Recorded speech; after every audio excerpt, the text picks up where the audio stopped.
So you guys have done so well, and tell us about the beginning of Happy Monkey. Like, how did you guys get started, and what is behind the brand?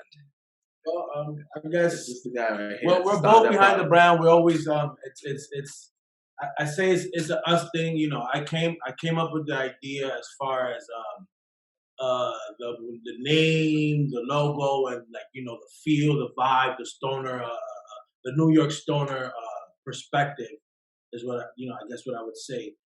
Um, but Vlad, we don't know. Vlad is more like he's actually the happy monkey. You know what I'm saying? Like he's the guy who's out there talking to everybody and all that other shit. But the creation was seeing the community. I went to Amsterdam and I saw Hmm. that vibe was, and I felt like something like that was needed back home. So we kind of started with events because that was kind of like I guess maybe natural to us. You know what I mean? It wasn't like we were throwing parties before or something like that, but Right, we knew that we can get stoners, great connoisseurs in the same room. right, and you guys did so well with it. I knew about the brand. I was well aware of the brand, like out here on the West Coast, but I didn't know what the hell it was. Right? Like Right. it was like some sneaky shit, man. And I love that. I love like the spirit behind it. Like so, is it the marketing? Is it uh, the connection with the community? A little bit of both. Like where's the superpower behind the brand? So what happened was this, Rico. As Ramon told you, that was like the conception of it. Then, because we've been around cannabis all our lives, been part of the legacy market all our lives at some Yeah. capacity. So then we started going to conferences and we started understanding what's going on a corporate level, on a regulation level, and then that's when we went and we patented the brand and trademarked it nationally and internationally. And then we knew that there was really nobody, as you realize on your side, speaking for us. There was, and it was deeper here because it wasn't just like our culture. It was just like there was no voice for cannabis really on a large scale that was touching the corporate and the culture at Mhm. any level, as far as like here in New York City. So it was like you have the biggest consuming city in the world here without any media presence, Mm. without any cultural presence, without any lifestyle presence. So we knew that obviously we couldn't get into plant touching because we're not here yet in New York. So we said we're going to tackle it every other way: media, lifestyle, events. Merch. And now it's become like a multimedia conglomerate. Now we have over 6 shows on YouTube. We have a magazine that comes out once a month, Monkey Biz, that goes out to like 40,000 people with contributors from New York Times, Boston Globe, High Times, and Rolling Stone. And now, it's like now, like we created leverage where our voices are heard at tables that we would never thought because not like you know like a charity case, like whatever, because we created the brand awareness, we created the market share, and the culture and the people really fuck with us. Yeah. Excuse my That's French, right. you know what I mean? And Wow. now, like we have a 3-year head start on people, and we just happen to be amazing people like Rico from around the country and around the globe, and they really love what we're doing. And now, we're really ready to take things to another level and bring this experience on a national, international level. And not to be cliche, bro, it was not for nothing. We just show love to Hmm. everybody, to everybody.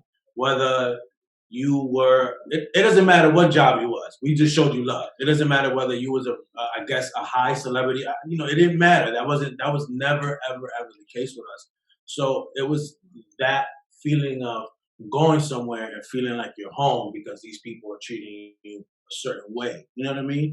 It was a lot of that. Hmm. So it really did build the community. We really did build people where they're like, yo, now we love this. This is not just something I'm gonna support. No, I love this. Whatever they do, whatever they got going on, I know they're including the masses and the community. So we fuck with them. Because our requirements are simple, Rico. As long as you have love for that plant, you have respect for yourself, you know how to carry yourself, you are good with Hmm. us. I love that, man. You just speak the gospel right there. And I know Vlad, when we had our first like heart to heart over the phone, man. It's all about the respect, right? You speak that universal language of respect, and that's something that I don't take lightly, like at all. And you can walk in any hood, any office building with that respect, and until somebody shows you that they don't deserve it, like you're gonna get it back, right? And people will respect you as well. Yeah, and that's what I love about you guys because you're so versatile, and you can't really fit y'all in a box, right? And you're on this side, you're on that side, you're in the middle, and everybody else fuck with y'all for real. And Because Rico, like, are you guys clothing, media, this? I said, we're a movement. There's no boxes yet that's been created to put us in. nah, man, and I absolutely love it. The theme of the show is what happened.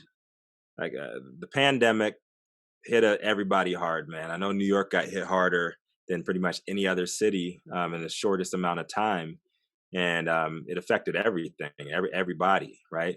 So, how did the pandemic affect Happy Monkey, and how did it affect the culture side of the industry? Well, Rico, Happy Monkey, it affected us by, like Ramon said, our origins were events, and that wasn't on the table anymore. We were always dibbling, dabbling with media, merchandising, et cetera, et cetera. And then we had to put all our efforts into media, and it just like propelled us because it forced us to be creative, and it forced us to really, dig deep inside ourselves and really maximize what we could do under the circumstances. So I believe that the pandemic for the city as a whole, it was really hard. A lot of small businesses got affected. A lot of people fled the city.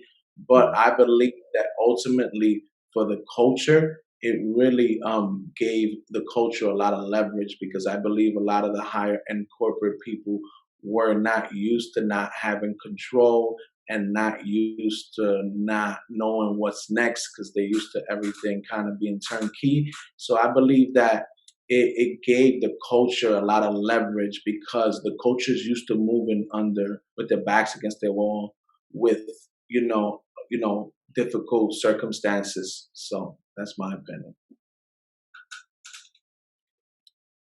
You added that, Ramon? Nah, man. I mean, I just felt like we're okay, like it put us in this Happy Monkey bubble where we were able now to like, because again, we were dibbling and dabbling. He said it. We was dibbling and dabbling with all the media shit. It was something that we already know we wanted to do because the events put us in a position where we built that community. Now we were able to reach out to this community and tell them, look, this is what we got going on, and they were willing to participate. So now it's like, oh shit, let's do this. You know what I mean? Two guys who've never done a podcast before ever in life. David is a wonder kid, so he was already like, come on, guys, you guys can do it, let's do it. You know what I mean? And he's already running around every state possible, trying to get it going. So we were able to put all that energy now and start like organizing our shit and like, yo, let's really, really, really put this forward. And shout out to everybody who reached out and like were like, again, showed us a lot of support and was like, yo, we love you guys, let's do this. And we move forward, and we're here now. I think that's it's something to say, not just about the culture, but also the people of color. Man, we know how to pivot, right? Yeah. We know how to pivot. We know how to roll with the punches, and you can't kill us off, man. Like you can't keep us in one place. Our swag is too dope, and right, and we're gonna not just survive, we're gonna thrive, right? And it's just something about the culture of cannabis, moving forward, and everything that you two, you three, I was to say David too, that y'all embody as with the plant too, man. It's all, it goes back to the plant. Like weed will grow in any environment. It might not be as good, but it'll grow in any environment. It will flower, right? On top of that, I think that me and Ramon came to the realization because remember we were stuck in the events and our bubble. And as you know, right now, due to your venture, you know very well that you're entering now cannabis, is the media gives you an opportunity to really reach a larger amount of people, really impact people. And we really came to the realization that we started as, some humble kids from the bottom economic society, Harlem, Washington Heights. But by the time the pandemic came, we were known throughout the country and throughout the world. And it's bigger than Vlad, Ramon, and David. It's like our families, generational wealth, and our communities. And we're a beacon for all the people that come from circumstances like us, that if we did it, they could do it too. So it became like there's a bigger purpose than just us. Now, it really changed everything when it came to me in my life. When I hopped in that first cipher, with some cats that did not look like me. And I was like, yo, cannabis, I should say. Cannabis doesn't just disarm people. It actually it expands like your cultural horizons as well. Right. And that's why I love the culture side of this, man. Like everything that we know in the industry comes from the culture. It comes from the legacy market. It comes from the roots, the not so legal side of the industry, right? And if you don't respect that, then you're not going to survive, right? You're just not going to. And anybody who thinks that differently, hop in your DeLorean, go back to last year, and find out exactly what Benzinga, Forbes, Green Market Report, like their top 10 companies to watch in the industry for 2020. Yeah, I think it's 8, but I know for a fact 7 of those are either bankrupt or just disappeared. Straight up. You know why? Because the business side wasn't so the white collar business side of the industry, they don't really respect the legacy market as much, and they're getting their asses handed to them right now, period. And it's going to continue to happen until you have that merging, right? If you didn't have like the legacy market, you wouldn't have any medical breakthroughs, because why the hell would any medical practitioners like practicing Western medicine, why would they even believe that cannabis could cure cancer, or cannabis could assist with autism and be like a real treatment, if it wasn't for folks back in the day experimenting with it, right?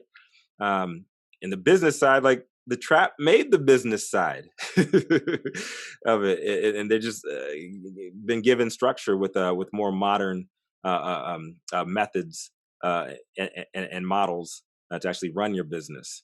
So, what would you say the biggest path to coming together, and how can we really get all these folks to come together and get people out of the silos to be more broad-minded, more like you two gentlemen are? That's why, like, I'm not too religious, but I'm spiritual, and that's why what we've been trying to do is, to the best of our ability, Rico, is not tell people but show people. And that's why our role that we've been trying to play is to be the nexus between culture cannabis and corporate cannabis, because they're both needed. The corporate is needed for their business acumen, their funding, etc., etc. But then the culture is needed because of what you said, because of the experience, because of understanding the plant, understanding the people. So we've been kind of in the middle of both of them, and they both have been learning from each other, because they both need each other, and until they don't start working together, we'll never have a fully optimal industry. But as we know, preaching from an ivory tower doesn't work as well as showing. And what we've been trying to do, to the best of our ability, is show both sides that have open minds. So like that, they can see that there's not a big difference between them, except for, maybe the way they grew up, different things. But ultimately, they all want to make money. Ultimately, they all want what's best for the plant. They're just not communicating, and in return, the industry is suffering. Could you please tell us what is next up for the Munkey? What do you guys got going on next? What you guys been cooking up? I know you've been traveling a little bit, and where can we expect to see y'all popping up next? Well, we are right now in talks with hopefully getting some of our shows in media on syndicated media. Nice. And we also are working on some new shows that are, catered sometimes to like some of the Latinx countries that don't understand English, and maybe some Spanish shows. We're also in talks for Happy Monkey Music Festival. And of course, you know what I mean, hopefully the lights will be going on here soon, and we're getting our ducks in order to hopefully have our license as far as like retail, delivery, etc., etc. Oh, we got a strain line coming out, hopefully. Basically, so that's what we was basically for. So we was in Michigan, we were strain hunting. Nice. Basically, New York is going to take a while before we can actually take off. So we're looking to basically get a line of strains coming out, powered by Michigan, anywhere in Detroit. Detroit or Michigan, depending on the partners. And I think that's going to be big. And I think once the lights come on in New York, it's on after that. And we got a lot of shit coming, brother. We got more merch, we cooking, man. We were cooking so hard, man. At the magazine, is going for December. That issue is going to be printed. It's going to be a limited printed. It's on. Like we got, You might have to fly out from New York for that. We might have a socially distant, release event for the magazine. I'm with it. I'm with it. What's the date? I gotta tell the crew, tell Fred over here. Like we gotta go to New York. Definitely gonna be a December thing. We don't have anything locked in yet, but we'll be sending you those details. You know that you are on the top of the top of the top of the super VIP list. I love it, man. I guess I gotta come out of retirement. I retired from Winter about 8 years ago, but I'll do it for y'all, man. Cause I always do it for the culture. I do it for my brothers, man.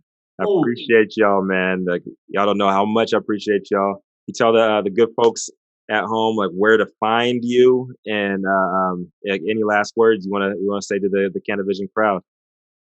Yes, you can find us in general. You can find us on happymonkeywithau.com. You got everything about us on there, where you can find us on social media, our YouTube, our podcast, our merch, how to get a medical card here in New York, all sorts of shit. We can help you out with that. If you want to find us on social media, on Instagram specifically, you can find us on Happy Monkey Goodies. You can find us on Happy Monkey _. And you can pretty much holler at us. We answer DMs, we answer emails, we answer everything. We here.